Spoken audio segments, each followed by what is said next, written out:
Welcome to the Redvee TV Instant Fan Reaction supported by A-Star Recruitment for the 2021 season as we reflect on a lovely Thursday evening here at the Totally Wicked Stadium as St Helens defeat the Leigh Centurions 42 points to 12. Peter, was that worth coming down for? Well, of course, it's always worth coming down here. What time are you getting home in the morning?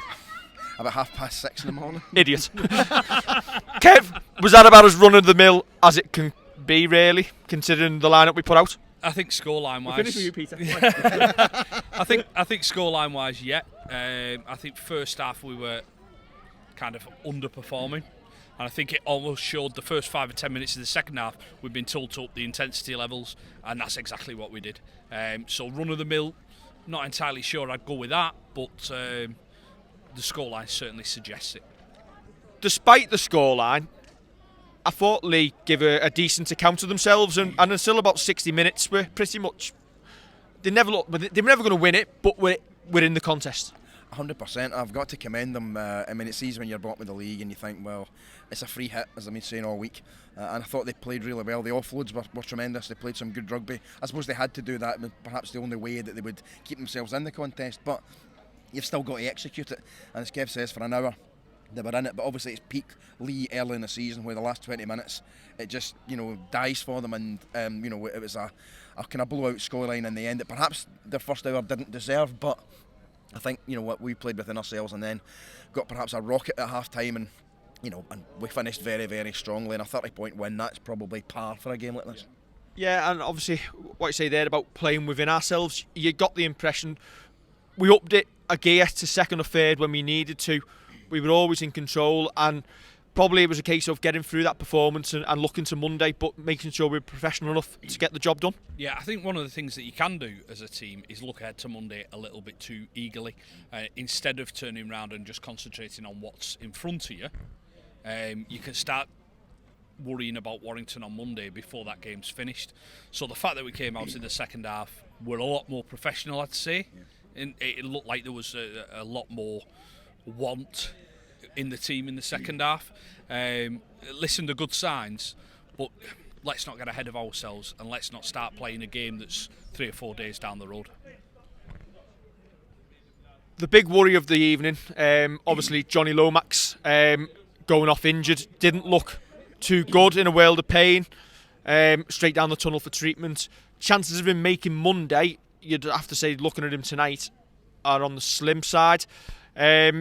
Jack Wellesby then moved into the halves alongside Lewis Dodd.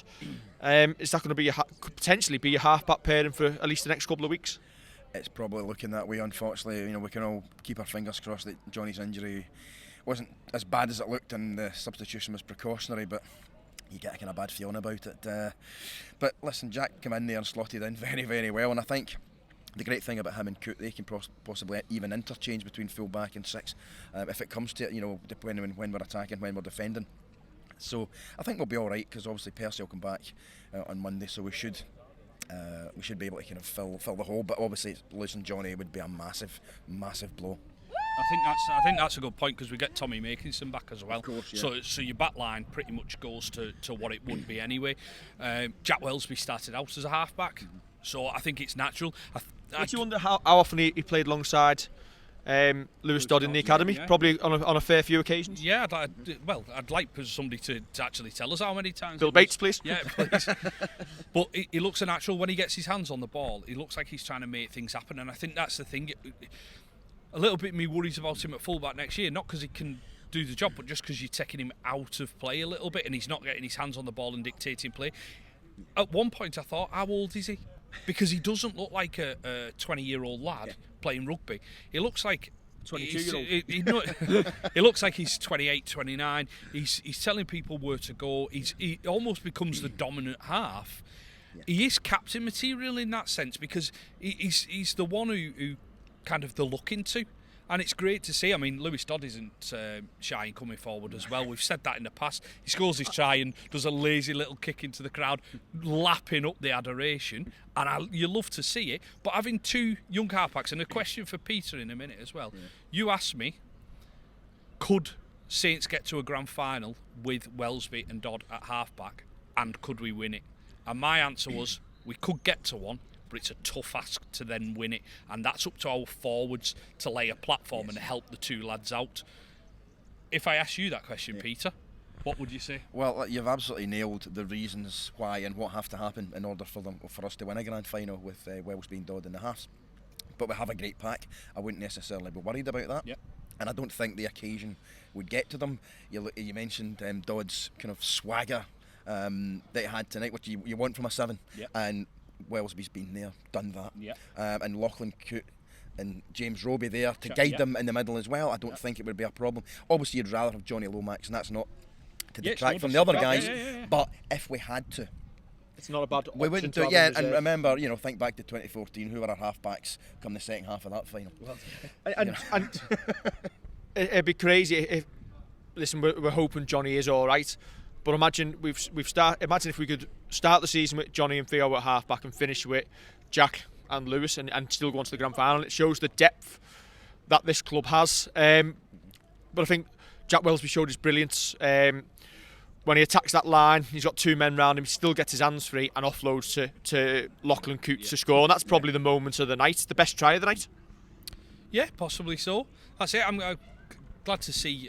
I like that. I like the fact that young lads are kind of playing what's in front of them, not necessarily being stuck to. And they are. Listen, they're going to have some kind of rigid play that they're going to do, but also just that off the cuff stuff. And that probably comes with a little bit of. Do we call it naivety? Do we call it youthfulness? Where they think, hang on a minute, I can put this ball out. I can at least try. We're in the position to do it. Yeah. We're 20 odd points to the good. We're coming towards the end of the game. Perfect time to try it. You look at that and Dodd's try as well, where he picks it up from dummy half, scoots along the line, comes in. It's just playing what's in front of him, and it's great to see that. We've only done 7 minutes. Yeah. Somebody say something. Well, I think you mentioned the youthful exuberance. It's good to have that, and especially I like the way Wellesby takes the ball to the line with the ball in both hands, because that just leaves the defence guessing, and that extra half second when they don't commit to him in case they leave a gap is you've seen that he scored 2 tries tonight, but his assists are what people are going to be talking about. And I thought, at that instance, that's where he's made the game for us tonight. Is the way he assisted, the way he created, the way he carried the ball to the line. The defences have been when he's been playing terrified of him. You look at the Makinson's try at Wembley. That's totally Jack Wellesby. And it was a similar performance tonight, so it was great to see. Keeping defences interested. Were you surprised? We'll go back to the very start of the game. Team lineups put out. Are you surprised that Alex Walmsley and James Roby are in that 17? I mean, it's obviously a good decision off the back of it, because we can bring James Roby on and kind of see off that game. But are you surprised that Alex Walmsley was involved at all? Did you expect to see Louis in there instead? I think most people probably thought Walmsley and Roby, both of them, would miss out tonight. As it turns out, it's probably very wise to give them some minutes, given how the first hour of the game went. Obviously, Louis is a little bit older as well, and he'll come in fresh, absolutely ready to rip into Warrington on Monday as well, which is good. You might see a change to the starting props on Monday, perhaps. Big Al might start on the bench, and maybe Matty Lees and Louis starting potentially. Is it a case of us maybe not really knowing maybe who's got the knocks in the squad, and that's probably dictated who's actually played tonight? You'd assume Monday there's a couple of big names coming straight back in. Mark Percival obviously being one, Tommy Makinson. That's 2 fresh changes to your back line against a Warrington side who's also played tonight, and I think they beat Huddersfield. So it's the sort of game where after an hour, 70 minutes, that's the sort of game that's where it could be won and lost with the quick turnaround. And of course, Kev's new hero, James Bentley, will return to the lineup as well. Will he last the 80 minutes without getting a card? That is the question of the night, and one that I don't think anyone can answer, less even so James Bentley himself.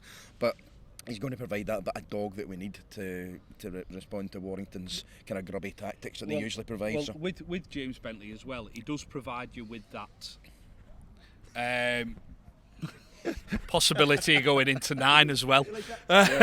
He does provide you with that possibility of going into 9 as well. Yes. So you get a little bit more variation in the team. You get that little bit of kind of adaptability as well, don't you, with him? As I've always said, listen, with him going, I've just been a little bit meh about his comeback. If he'd have been coming back and he'd have signed a new 2-year deal with Saints, of course things would have been different.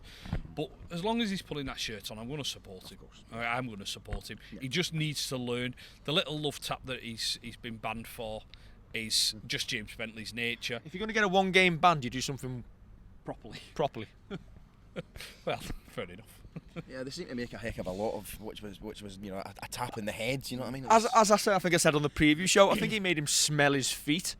That was about as much as it was. And do you know what? We move on from that thought. Can we move on from that thought? Certainly please? not a phrase that anyone would think to hear in the Redvee preview. Smell my feet. Yeah, can we move on from that? I think that's. Speaking of which, smell my feet. Shoes off for Johnny Welly in the West End tonight. I mean, fair play that there's only one Johnny Welly, but I'm not sure about the lads getting the shoes. We'll have a stand-up wire full of fans bringing the slippers to hold up. Yeah. Oh no, don't get ideas. You know what though, the lads who've been singing tonight, they've made a bit of atmosphere, they've made a bit of fun over there. And you know what? I think we said coming out then.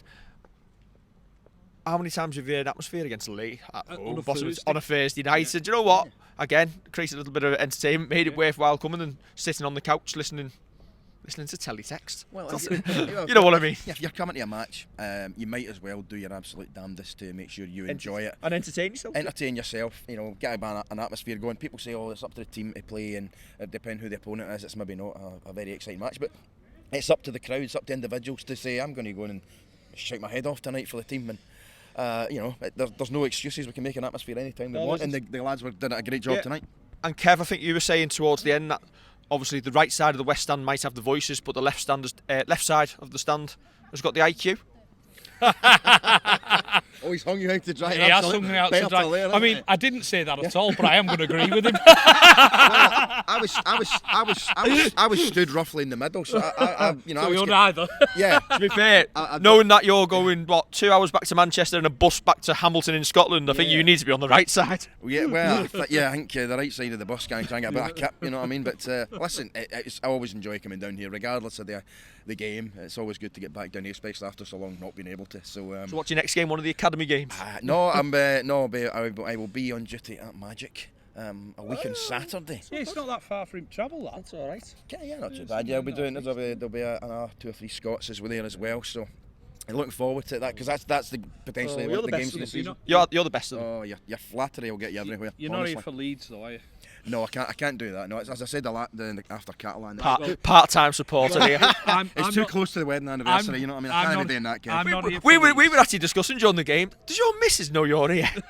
Well, tell you what, that could fit into a song. Does your missus know you're here? Yes, she does, yes. I've been allowed out for good behaviour, believe it or not. I'm not here for Leeds as well, so if any of the right side want to come on and have a go at Dave, this is an advert for you. This is where we stand, just in front of the Kieran Cunningham statue. This is the call to arms. They'd make me feel young again. Speaking of which, the Beautiful South being played at half time, the new introductions to the half time, and the young kids got it. Yeah, you call them young, they're cultured. They're a cultured lot, this St Helens lot. Do you know what? In fact, we were talking about South, the singer is from St Helens. In fact, and one of them's from Hull. She'd actually tweeted out that she was stood outside the Raven, which is where she had the meeting with Paul Heaton to join the Beautiful South. She was stood outside there before. Didn't see her though when I was walking. Everybody's just ignoring the meeting with Heaton. That's a nice wee. The lovely Jackie Abbott. That was lovely. Yeah. What else did I want to say? Oh yes, when we're on about the young ones who are cultured. There seems to be a thing at the moment for retro Saint shirts. We call they used to call them retro. We remember them first time round. Is it the 2002 one with Caledonia on the front, the light blue and the green? Yeah. It was awful then, and it's still awful now. I like it. It's awful. But you know, Caledonia, come on. Yeah, that's just for me. He's here. He'll be looking for one on eBay next. No, I've no problem with that. Listen, let them show the heritage. The one thing that grinds my gears is that Saints haven't got stuff like that in the club shop. They're not selling the St Helens glass ones, the all sports remakes of them, and I know they've done a couple of them. They've done the Spider-Man kit, as you call it. They've done the '96 kit, but you know what? Get some of them out. Get the Meninga kits out. The pale blue, the sky blue and dark blue with 3/4 sleeves. Get them made in cotton and get them out there. Because I tell you what, a lot of the older heads as well would be up for buying them. retro round last night, by the way, at Wigan. They were all in the retro jerseys. I thought it was just like any other week. Retro round for Wigan. I mean, they're struggling to come out of the 1970s in the first place, so come on. At least they put in a 1979 result at home. Yeah, good. 0. Right, that'll do us. What are we up to? 15 minutes, that'll do. Don't forget to like, share and subscribe. And we will catch you on Monday for the preview show.